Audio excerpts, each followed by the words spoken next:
Trinity Health System in Steubenville, Ohio, is taking significant steps to strengthen its presence and impact within the community.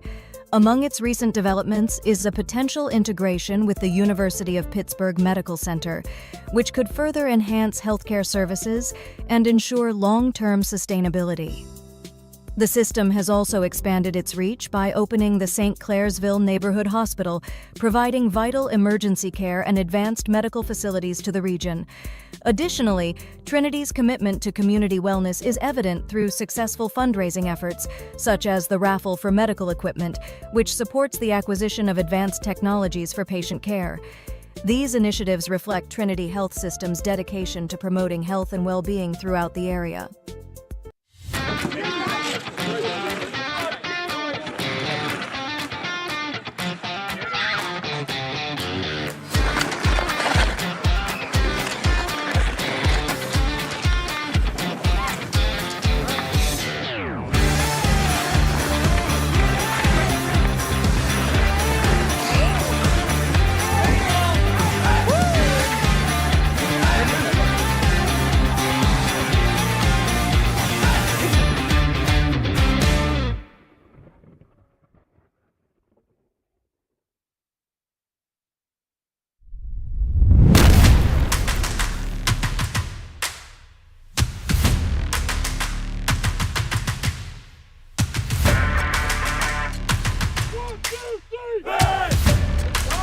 What really separates us from other schools is our main focus on God.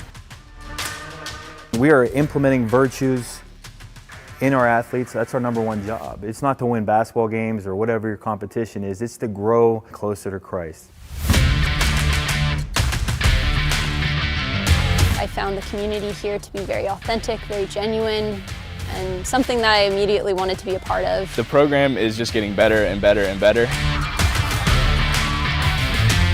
We want them to be battle tested in the faith. I mean, it is Christ-centered here.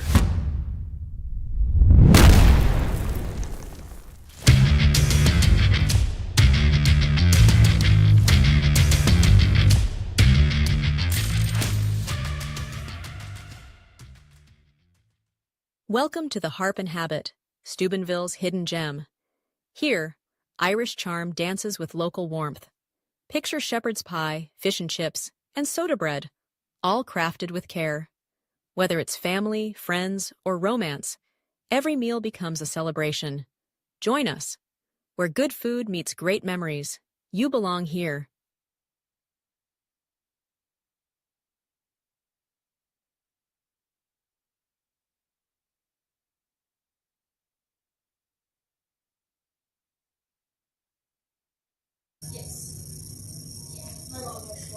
Okay, welcome into Ohio Valley Sports Online, the Joe Wallace Coaches Show.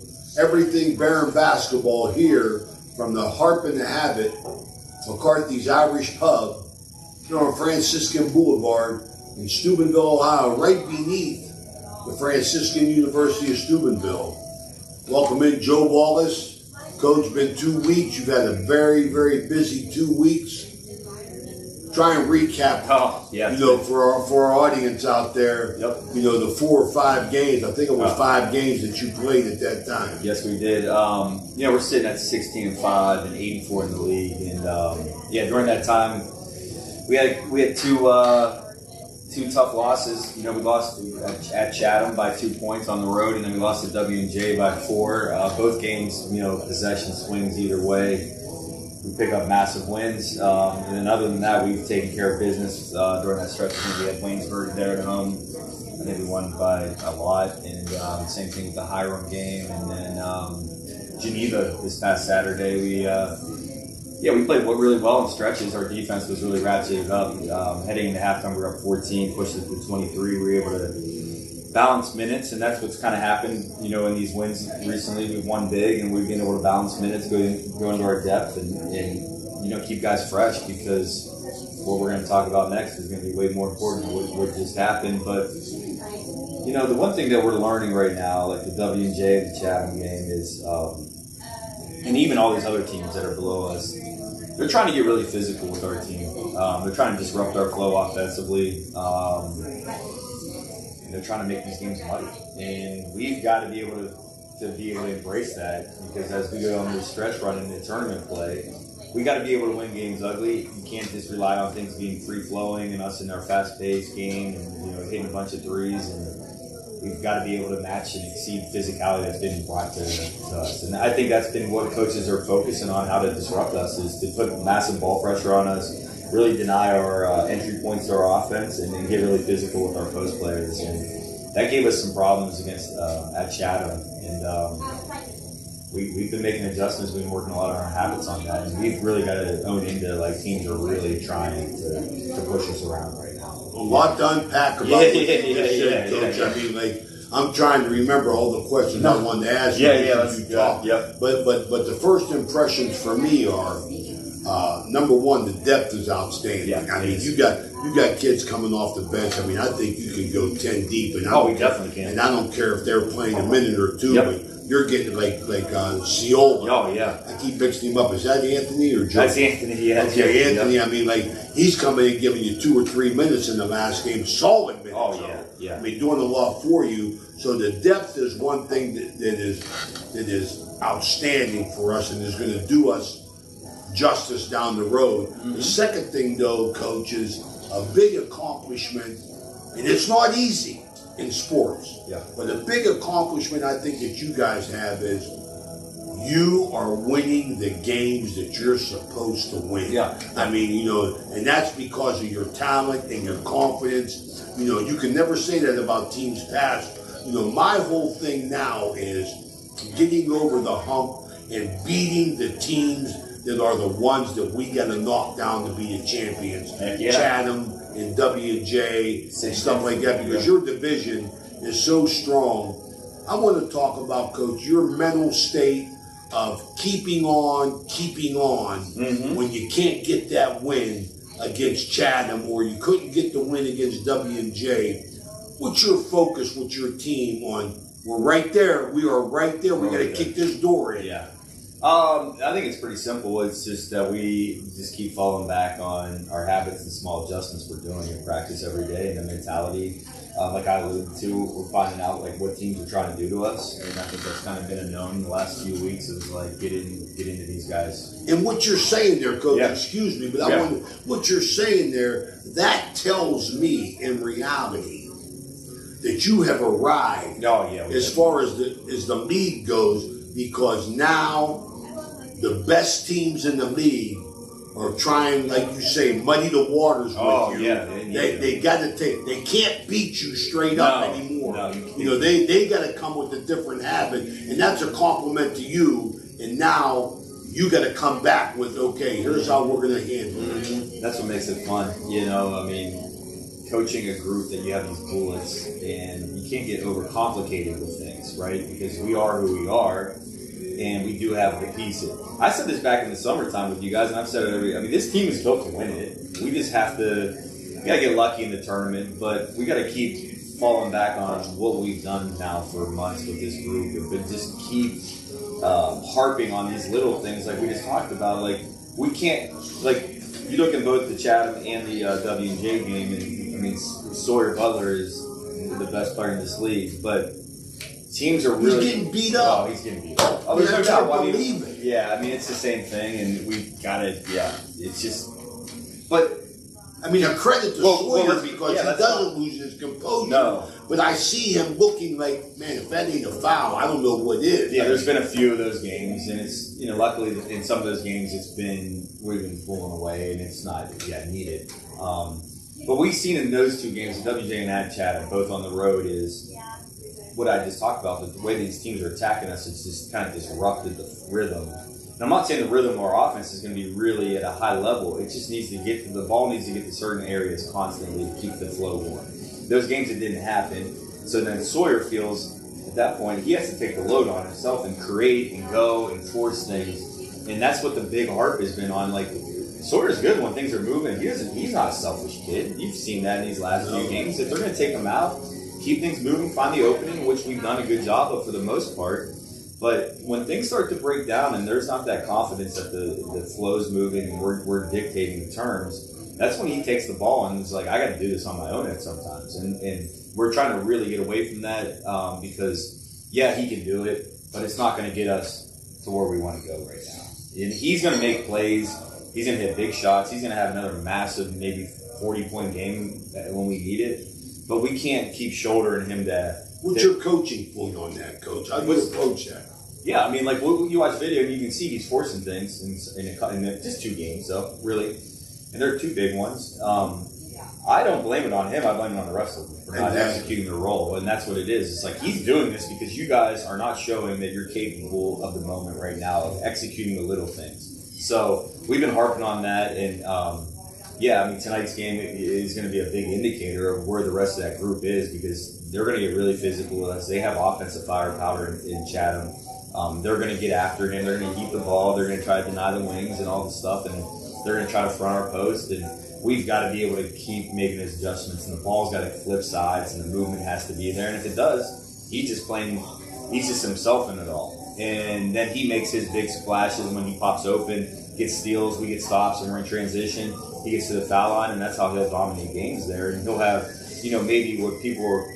I've had this question asked a lot lately because his scoring's gone down, but we're still, I don't know, in that stretch in the last couple of weeks. I mean, we did lose 2 tight games, one to Chatham on the road and one to WJ. This group's still learning a lot right now together. And nothing's wrong with him. It's just that we're counteracting what other teams are trying to do to us right now. And we're learning how to do that as a group. And for the most part, we've done a great job. It's just we got to take that next step to knock off Chatham. Knock off the same thing. So go on the road to Allegheny, which they're going to muddy that game up is all heck. And then you got a rivalry game on the road at Bethany to finish the year off. They're all going to be like tournament style basketball games the rest of the year, which is great prep for us for what's going to be really important here soon. Well, I love the fact of how Sawyer Butler, when talking about him, how I've never seen him lose his composure. Credit to him. But I'm just saying the numbers that you have of players, harping on them about maintaining that flow, that's something that they are capable of doing because they have the talent. I mean, it's just a matter of some moments might be too big for the younger guys. Do you see it as that? Or? No, I don't see it right now. No, the beautiful thing is, like, it is what it is. All right. North and the South is split up in this league. The South, the top 4 teams are all really good, and then you got really Westminster on the North. I mean, there's a 6-5 team in the top echelon on the other division. Yeah, I mean, at the end of the day, we would be the number 1 seed in the North if we were there. But it's the way it goes, and that doesn't matter. But yeah, like a Westminster, very capable, and then the 4 of us on this side are probably your top 5 teams. We knocked off Westminster at home. We won at St. Vincent. W&J's got us in an overtime game and in a game that went down the stretch where we didn't play well against them on the road. And then at Chatham, we didn't play well that game either. And but you could have won that game. We should have, yeah.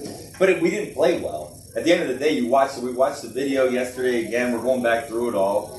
And there's garbage stretches of basketball. And they know it. They see it, and we can't allow that to happen against those teams. So it's really not the moment right now. I don't think the moment. Every game has been treated fairly the same. It's just us understanding that the talent and then the coaching and the scheming is going to go ratchet it up. And we have to have those high-level habits on both ends of the floor. They cannot drop. They're going to drop some. But if you have them at that level and they drop a little bit, it's still going to be better than what other teams have.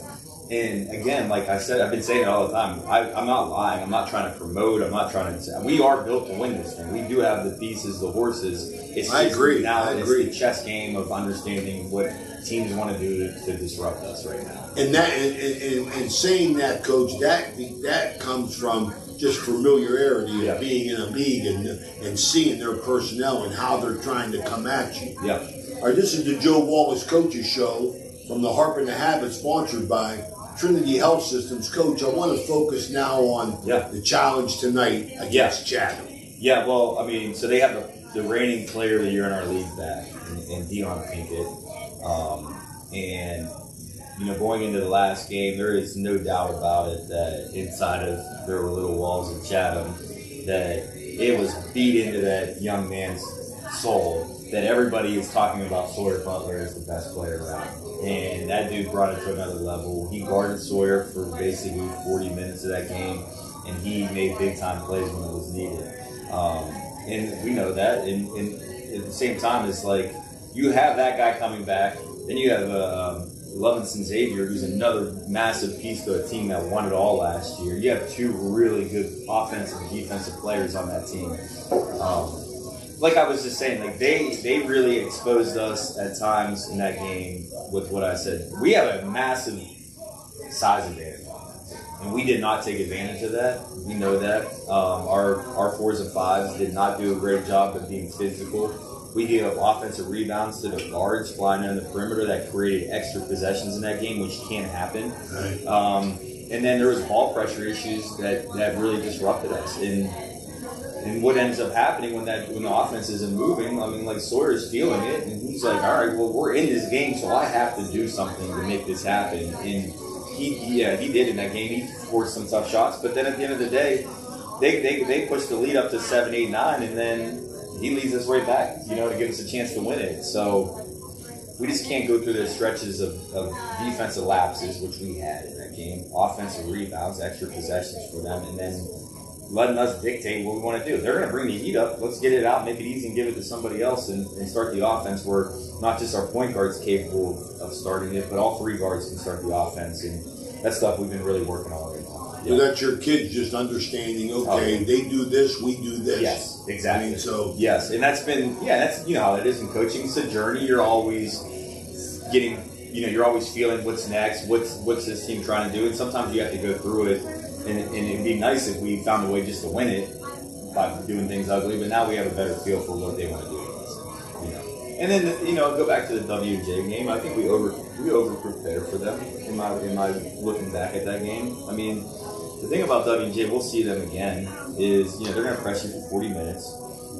They run a really high-level ball screen motion that it does put our defense in some pressure situations. And we did a lot of things where we were changing coverages and prepping into that game, which probably, the good thing is when we play them again, it's going to be a one-day prep coming off of a tournament victory in the semis of the championship of this league. So it will be quick, and our guys will be way more focused on just the habits that they need. Coach, you guys, you and your staff do a great job, and me and Dan and Mavs have a lot of fun making fun of you. Making fun of you. But at this time, what I want you to do is, before we move on to what's ahead, I want you to talk about your staff and their roles and their names and everything that you want to say about each. I know you got Nick Avianello and Frankie Bellissimo stepping up from being players. Yes. And I'm sure that they got roles. Let's talk about your staff and their roles. Yeah, before I talk about them, we were, after Saturday's game, we had 2 recruits for next year, a kid from the class of junior, their families there, and one of the dads who actually played at a rival school in our league was complimenting our staff and just saying how, you have, like, these guys all have great personalities. You can tell them to take care, they know basketball, their conversations are really good, and I just basically told them in front of all these families, after the game, is like, our coaching staff, with the experience they have, the younger guys, how much they love our guys, how much they really care about them, like not just as basketball players, but as young men.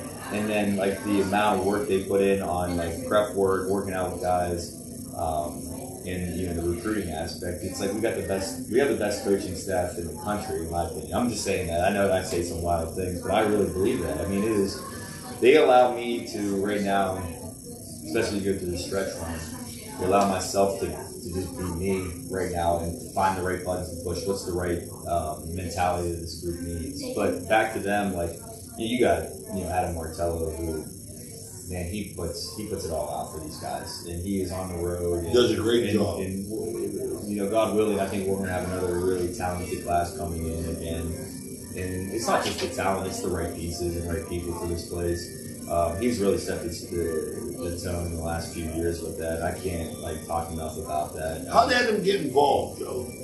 How did Adam get involved? Well, Adam and Adam was at Central, and then they had coaching changes there, and he came to our practices, and I knew him because he was there, a young guy, and he came up to me and was like, "I'd love to be a part of this," and just started learning.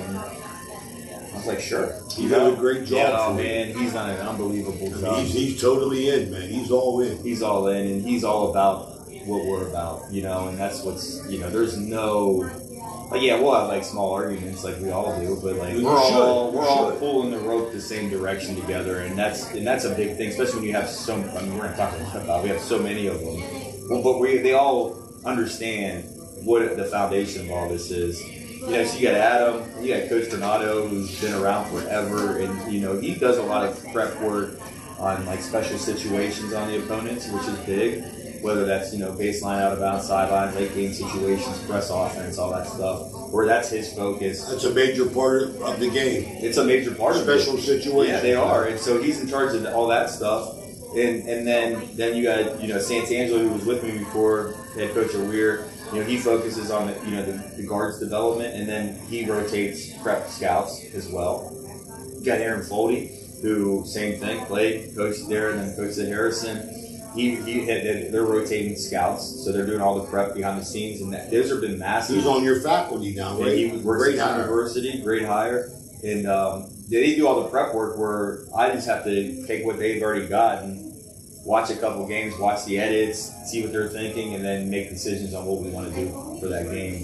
And then, you know, Sean Kirk, another one, who was with me, left, and what Coach said, no, D3 came back, took the women's job, now he's back with us, and Sean's our like offensive coordinator, you know, and he's done it.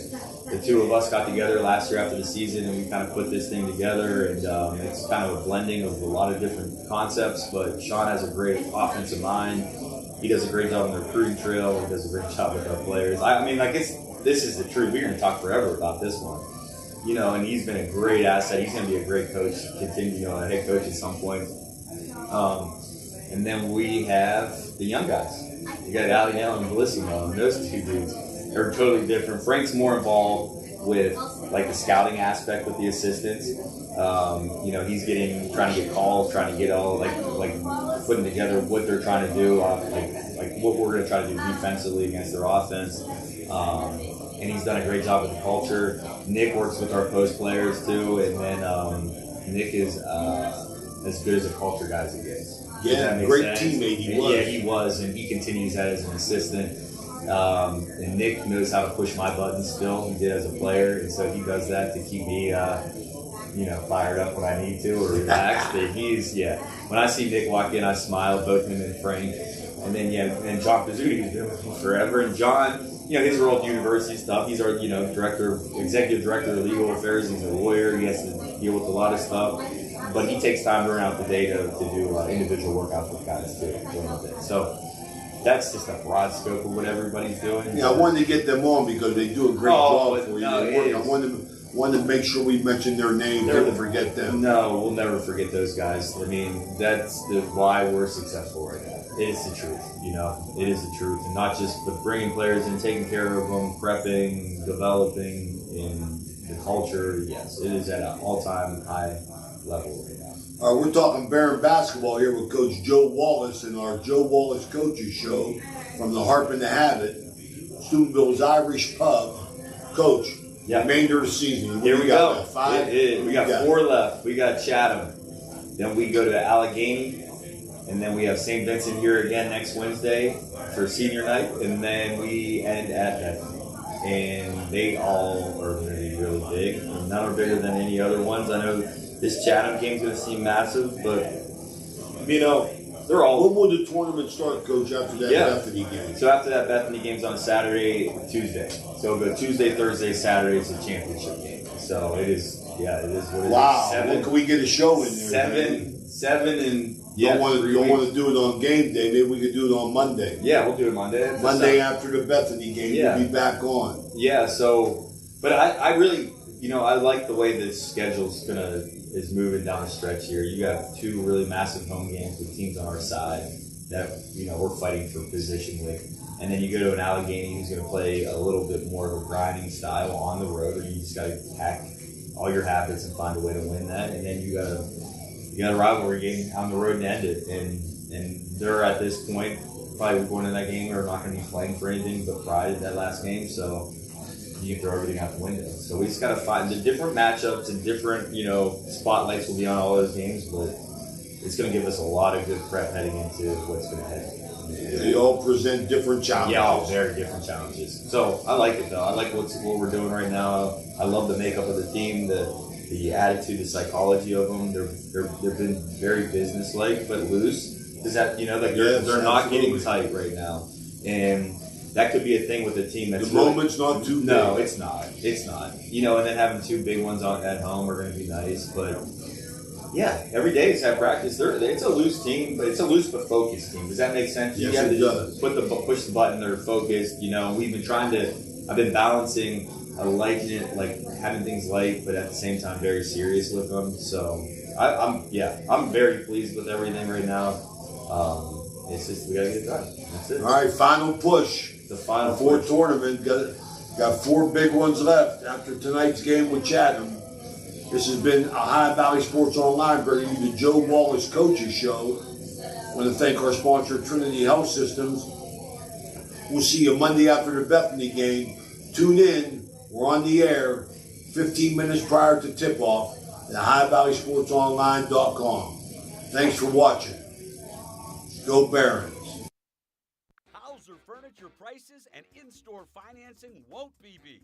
Sofas starting at $4.99, recliners starting at